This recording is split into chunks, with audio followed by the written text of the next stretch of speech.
Welcome to the Senior Rehab Podcast. The podcast for rehab clinicians that want to better serve older adults. And now, your host, Dustin Jones.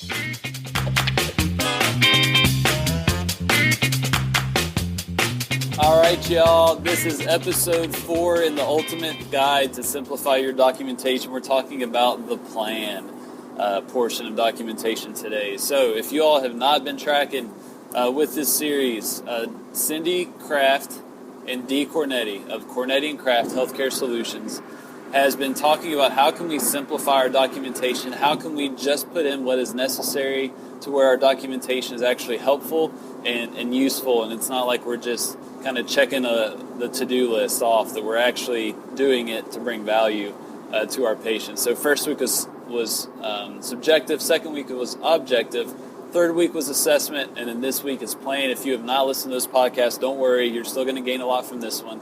But to conclude this awesome series that we've been doing this month, we're going to do a live webinar July 26th, Wednesday, 8 p.m. You can sign up and get access at seniorrehabproject.com/live. You're going to get access to Cindy and Dee to answer your questions regarding documentation, regulations, and even legislation as well. So that's a pretty cool opportunity, but I would go to seniorrehabproject.com/live to get access to that, which is actually going to happen in a couple days at the release of this episode. So get on it, but in the meantime, enjoy this podcast. Hi, I'm Cindy Krafft. And I'm Dee Kornetti. And we are excited to be back with you, continuing the conversation of the Ultimate Guide to Simplify Your Documentation by tackling the last portion of the SOAP note, the P part, which, we kind of talked about it and said there's actually a couple different components to that. Plan has a couple different things in it. So we're going to break it apart and start first, Dee, by talking about goals. I know that's something you love to read goals. I mean, come on, you had that plan at one time. The patient had, 101 goals between nursing and therapy and all that. So a very comprehensive plan. But one of the two things we really get hit on, and that started in 2011 when they tweaked some of our regulations specific to home health. They started really going after the terms of measurable and meaningful, specifically to goal statements. How would you interpret that? I mean, it sounds like it should be fairly simple, but we see in the documentation that we read, maybe it's not that simple. Yeah, well, first of all, thanks for clarifying what the P section is and calling it plan, because for a while, if we went right into goals, I was going to say the P stands for PU. Anyway, that's terrible. I shouldn't say that, but we all know it's true. Okay, so this idea about measurable and meaningful, here's what I tell people. You think you write good goals? Go take your last 5 assessments. Take out all patient identifying information, okay, and just read the goals. If you can't figure out who that chart is on, then it isn't both measurable and meaningful. What we tend to find is that we use phrases, right, Cindy? We come in and we say we're going to be independent with transfers.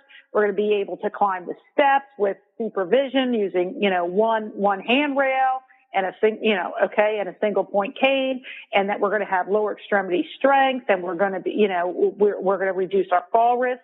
We're going to have this kind of endurance. Oh, don't forget my favorite, independent with a home program. Yeah, especially if we include the ankle pumps, right? And so my idea is, isn't that all one thing behind that? Well, they got to be able to get up out of the chair, walk over, climb up that flight of stairs, and get back to the second floor of their house, where their bedroom and their bathroom is. Okay, and so if we we use a template where we talk about who's the focus of the goal, what is the impairment that we found. What kind of improvement do we expect to have with evidence-based interventions? And then what kind of functional relevance will that have for that patient? And how long is it going to take us to get it there? Well, that's right within the scope of our license. That's our professional practice. Okay. And so my idea that, well, Dee, I see, I do strengthening for a lot of people, and I write a strength goal for a lot of people. You're right. I write strength goals for a lot of people too. But each patient in their particular situation with their particular needs and their particular goals and chronic comorbidities and support system and environmental setup, right? 1 floor, 2 floor, level surfaces, carpeted, tile, whatever it is, it's going to be different. We're not asking you to be a different therapist and dream up different goals. We all work on those same similar areas. That's within our skill set. That's our training. That's our expertise. But then tie it to why you need to do that for that patient in that situation. That's a great way to start. Well, I think one of the challenges when we look at measurable and meaningful, Dee, is that of the 3 therapies, I would argue that OT got handed it on a silver platter in relation to the meaningfulness. I mean, how much more can it be than dressing and bathing and meal prep and all of these things that just scream functionally relevant to keeping people at home? But we know there's PT, and PT still represents, a significant majority of the therapy going on, and is particularly in home health. And yet, what you and I see is a attempt at meaningfulness seems to be these long walks to some sort of arbitrary destination. And you know where I'm going with this: the infamous to the mailbox. Is that really? Is that really sufficient when we're thinking about being functionally relevant? It's almost like we've turned our own profession into some sort of tour guide that now is taking them to the kitchen, to the bathroom. And you and I have talked about this. We always say to. Apparently, we're never coming back. We're just going to leave them wherever we get to eventually. But what about for PT in particular would you hit on for that meaningfulness aspect? Because I think we've gotten kind of stuck in some sort of, tour guide mode now. Yeah, well, we're not professional people walkers, and you're right. Gait is right up our alley. But ultimately, we have to think what they need to walk for. Do they live in a residence where they need to get out in case of a fire? Were they the primary caregiver in their setting? Did they provide the transportation? Did they do the shopping? Did they do all the community-based stuff?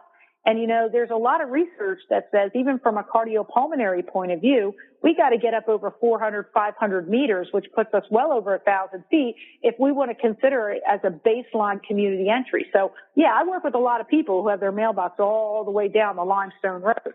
But then there's those people walking to the mailbox that just go into the front door because they have a slot in their door. And so my statement is walking to a destination is probably not that relevant unless you make it relevant for that patient.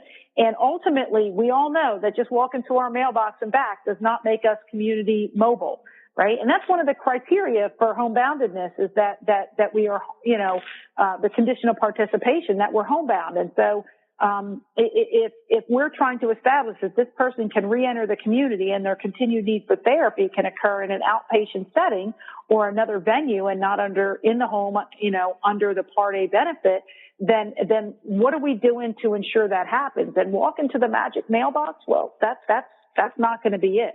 And just to make a comment about, your statement about the keys to the kingdom for OT, you're right, because nobody's going to go out into the community maybe for their mandatory face-to-face, naked, dirty, and hungry, right?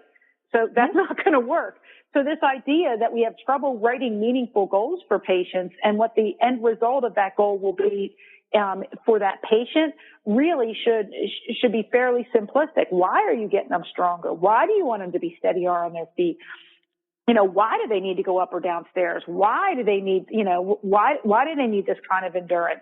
That's what we need to answer. The why helps define the meaningfulness in our goal statements. Well, one thing we hear very often whenever you or I talk about goals is the infamous, do I have to have short-term goals and long-term goals? I mean, I heard, I've been told by my agency or I've been told that we have to have them, or my electronic medical record basically lines everything up into columns and I have to put something in both or it won't let me out. What are your thoughts about this time frame issue? Okay, well, first of all, it's not a setting and it's not a regulatory issue. There is no mandates in the regulations, okay, that say that we have to have short and long-term goals. But folks, we all went through school. We were all trained in goal writing. And if you look at our professional guides to practice for physical therapy, the Guide to PT Practice 3rd edition, when we talk about goal writing, it includes time frames where we expect things to happen in, right? I mean, that's part of the assessment. I don't expect to see, a 3-point or a 3-grade change in manual muscle testing occur within a week for a patient if it's truly due to disuse atrophy, right? We're going to take a while to have to build that up based on what the evidence-based literature says. And so the idea that we have to have a time frame, and then if we're going to hold to that time frame, it should come from us intrinsically when we practice to the highest level of our license. Conversely, if we are using time frames, our long-term or discharge goals should not simply be cut in half for our short-term goals. You know, if we're going to walk this distance, right, to the magic mailbox, 200 feet at discharge, you know, as if that's all somebody who has to re-enter the community, if that's expected of them and that's their prior level of functioning needs, then at halfway we shouldn't expect 100. In fact, we may not expect any walking if the short-term goal is that we have to get them steady and stronger, right?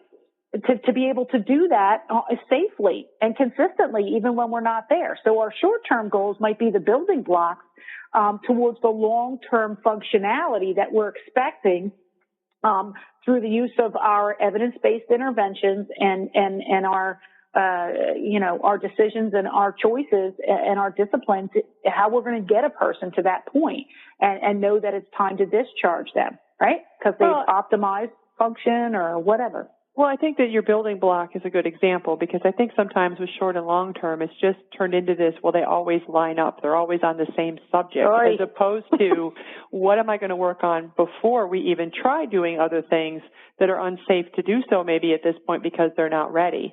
But I think sometimes when we think about plan, back to the P part of the note, I see a lot of our electronic medical records kind of do this in an order. So you've got subjective areas, you got objective, you got some box that says assessment, and then plan immediately comes with interventions first, frequency and duration, and then goals last.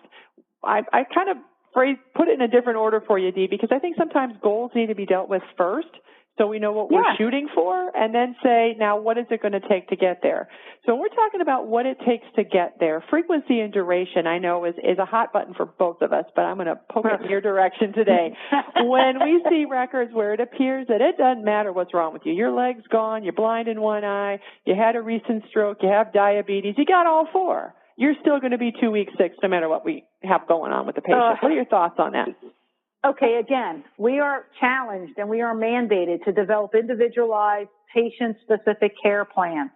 And so I can't fathom that an elective total joint for a guy that just finished 18 holes of golf on Friday before he went in for his knee on Monday electively to have it replaced from osteo is going to have the same needs as your blind one-legged stroke, diabetic, right? It just defies logic when we go to these cookie cutters. And so if we're developing we're developing our goals, what is reasonable to expect the person to recover to or to optimize them at and stabilize them at, right? And we pick the interventions that we know through evidence-based practice will help us get there, then we have to choose a frequency and duration that's consistent with where they are in that course of care. We have people that come right home from the hospital. We have people that come from the physician's office. We have people that left the ED and we meet them at their door. We have people that spend 30 days in skilled nursing or an independent, or 2 weeks in an inpatient rehab facility. Where are they in the continuity of that post-acute care? And that should be some sort of decisioning about what our acuity is. I would expect somebody that we're getting right out the gate from the hospital would be someone we see at a higher acuity. Goodness knows they'd get that if they went to an inpatient facility such as a SNF or an IRF, right? And so this idea that we have to see everybody a certain number of weeks for certain times a week is also another piece of the fallacy, because we can go weeks without seeing a patient within the episode. In fact, this is where, sometimes I really like, especially with some of my maintenance patients that I've got established on these programs and I'm now monitoring them and the program, I like to choose a utilization that allows me some PRN visits with the idea that, if I'm waiting for a piece of equipment to come in or I'm not going to be going back, but, since I'm not back for a couple weeks or 2 or 3 weeks and it's not because I'm on vacation, it's because that's what's indicated by their course of care and where they are in that plan. Then if something changes between when I see you now and when I'm planning to see you again, I could pop on out there and not have to go get another order and enter it in the EMR for the physician to sign and add to a potential delay in billing of this episode of care for not having all the orders signed. So, I think I got to interrupt you. I do, because you did a 1-2 punch with you. I'm sure more than one person's head exploded and then exploded a second time. You put maintenance and PRN in basically the same sentence. Two things that have been, wait a minute, I don't do that, I can't do that, I'm not supposed to do that. Those are two areas, maintenance in particular. Some folks may need additional education outside the scope of our conversation. Maybe we need to talk to Dustin about doing a maintenance piece, because people are very uncomfortable with that. But to our focus today with PRN, did you legitimately say therapy can write PRN visits? Well, yeah, and for the record, I didn't say it in the same sentence. I think it was the same breath. Well, they were close enough that I think I heard the thud from people from here. So yeah, absolutely. I mean, this idea that we can't, again, there's no reason why we can't. Now, are you taking responsibility for PRN visits? Well, you need to be accountable. Again, we need to practice to the highest level of our license.